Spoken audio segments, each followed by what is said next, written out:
الحمد لله رب العالمين الرحمن الرحيم مالك يوم الدين إياك نعبد وإياك نستعين اهدنا الصراط المستقيم صراط الذين أنعمت عليهم غير المغضوب عليهم ولا الضالين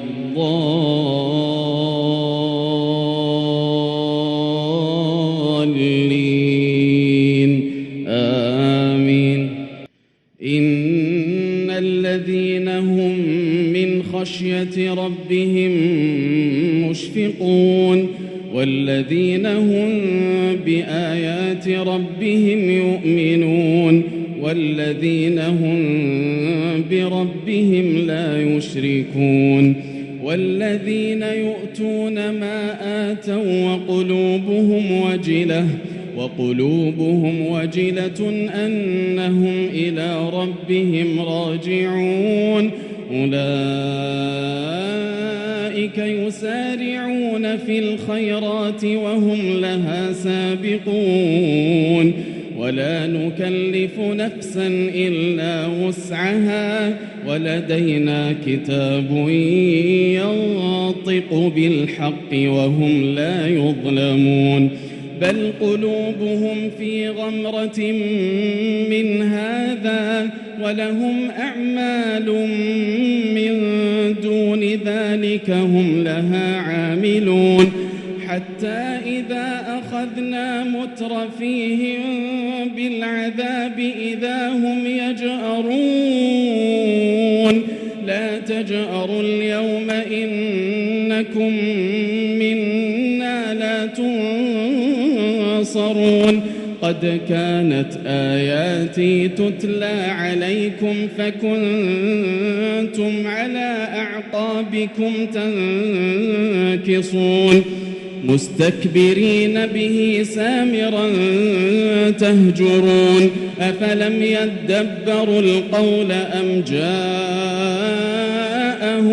ما لم يأت آباءهم الأولين أم لم يعرفوا رسولهم فهم له منكرون أم يقولون به جنة بل جاءهم بالحق وأكثرهم للحق كارهون ولو اتبع الحق أهواءهم لفسدت السماوات والأرض ومن فيهن بل أتيناهم بذكرهم فهم عن ذكرهم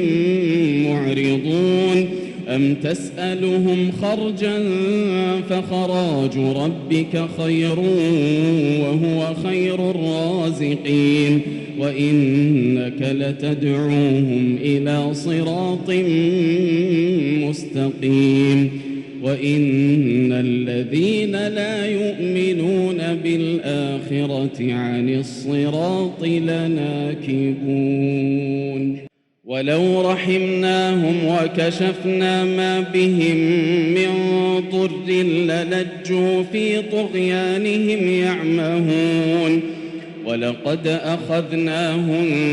بالعذاب فما استكانوا لربهم وما يتضرعون حتى إذا فتحنا عليهم بابا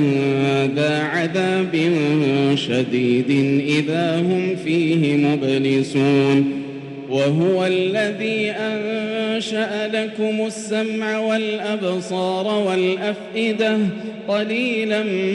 ما تشكرون وهو الذي ذرأكم في الأرض وإليه تحشرون وهو الذي يحيي ويميت وله اختلاف الليل والنهار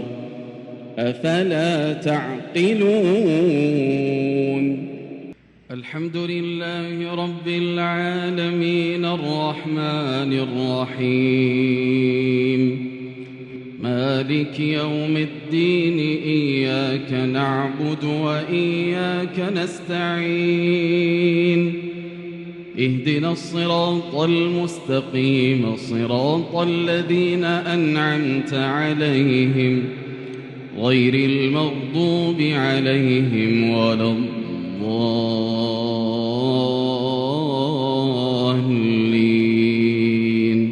آمين. ومن آياته أن خلقكم من تراب ثم إذا أنتم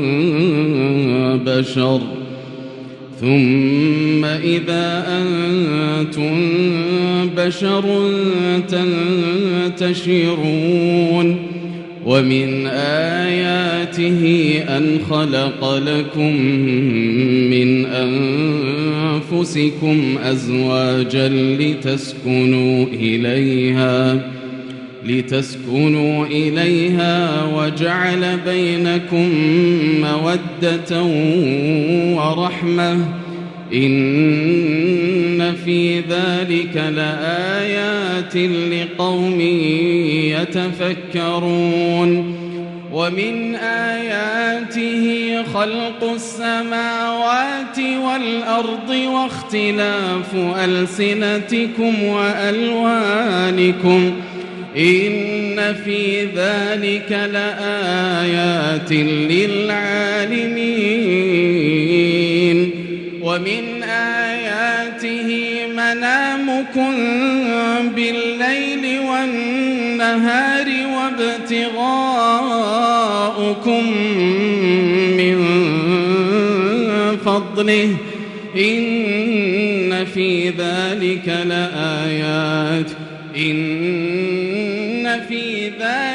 لآيات لقوم يسمعون. ومن آياته يريكم البرق خوفا وطمعا وينزل من السماء ماء فيحيي به الأرض بعد موتها إن في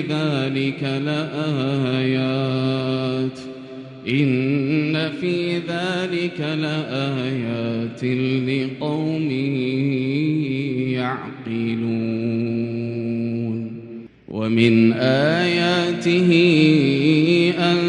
تقوم السماء والأرض بأمره. ومن آياته أن تقوم السماء والأرض بأمره ثم إذا دعاكم دعوة من الأرض إذا أنتم تخرجون. وله من في السماوات والأرض كل له قانتون. وهو الذي يبدأ الخلق ثم يعيده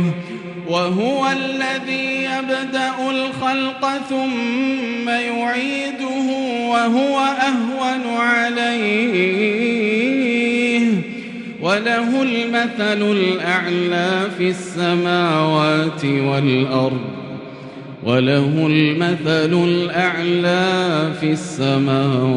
والأرض وهو العزيز الحكيم. لله ما في السماوات والأرض إن الله هو الغني الحميد. ولو أن ما في الأرض من شجرة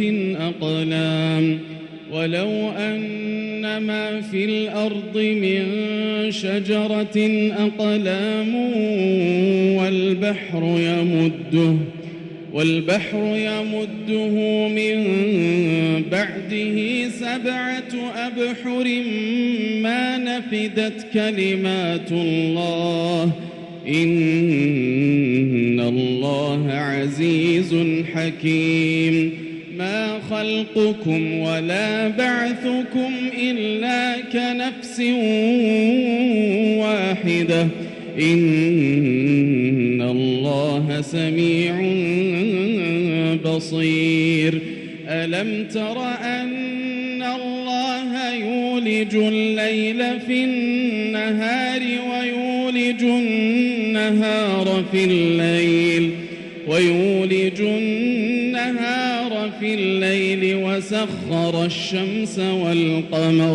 وسخر الشمس والقمر كل يجري إلى أجل مسمى وأن الله بما تعملون خبير ذلك بأن الله هو الحق وأن ما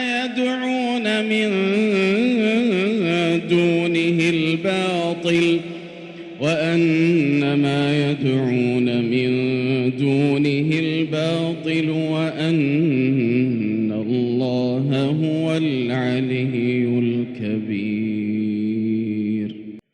ألم تر أن الفلك تجري في البحر بنعمة الله ليريكم من آياته إن في ذلك لآيات لكل صبار شكور وإذا غشيهم موج كالظلل دعوا الله مخلصين له الدين فلما نجاهم إلى البر فمنهم مقتصد وما يجحد بآياتنا إلا كل ختار كفور يا أيها الناس اتقوا ربكم واخشوا يوما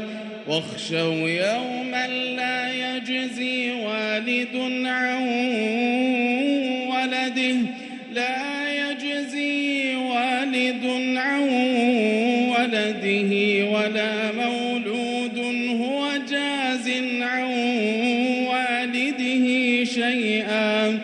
إن وعد الله حق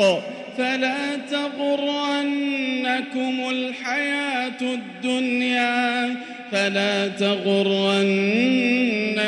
الحياة الدنيا ولا يغرنكم بالله الغرور إن الله عنده علم الساعة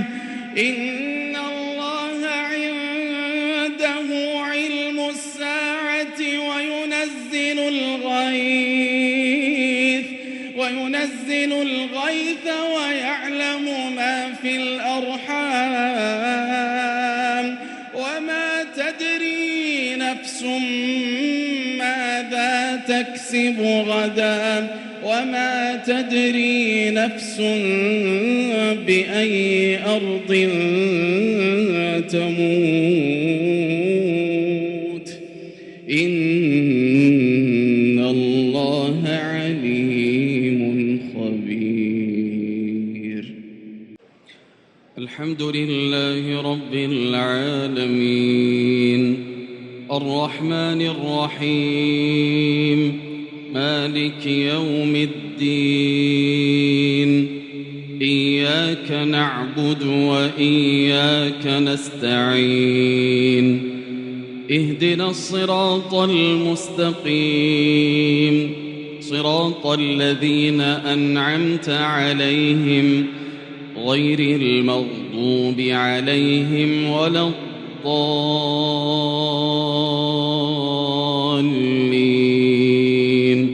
آمين ولقد خلقنا الإنسان ونعلم ما توسوس به نفسه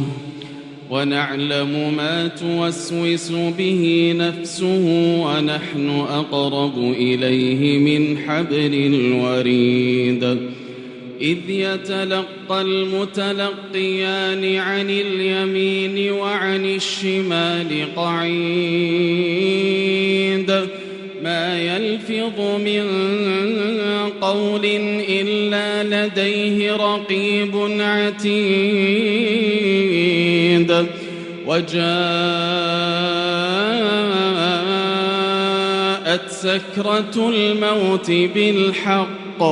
وجاءت سكرة الموت بالحق ذلك ما كنت منه تحيد ونفخ في الصور ذلك يوم الوعيد وجاءت كل نفس معها سائق وشهيد لقد كنت في غفلة من هذا فكشفنا عنك غطاءك فبصرك اليوم حديد وقال قرينه هذا ما لدي عتيد ألقيا في جهنم كل كفار عنيد مناع للخير معتد مريب الذي جعل مع الله إلها آخر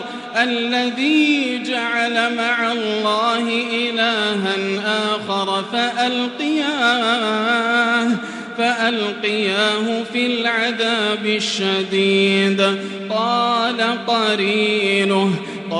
قرينه ربنا ما أطغيته ولكن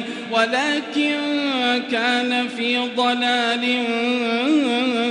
بعيد قال قرينه ربنا ما أطغيته ولكن كان في ضلال بعيد قال لا تختصموا لدي وقد قدمت إليكم بالوعيد ما يبدل القول لدي وما أنا بظلام للعبيد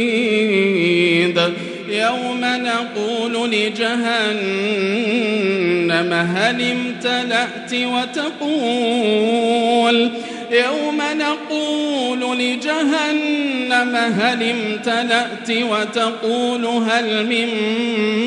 مزيد وأزلفت الجنة للمتقين غير بعيد هذا ما توعدون لكل أواب حفيظ من خشي الرحمن بالغيب وجاء بقلب منيب ادخلوها بسلام ذلك يوم الخلود لهم ما يشاءون فيها ولدينا مزيد وكم أهلكنا قبلهم من قرن هم أشد منهم بطشا فنقبوا في البلاد هل من محيص إن في ذلك لذكرى لمن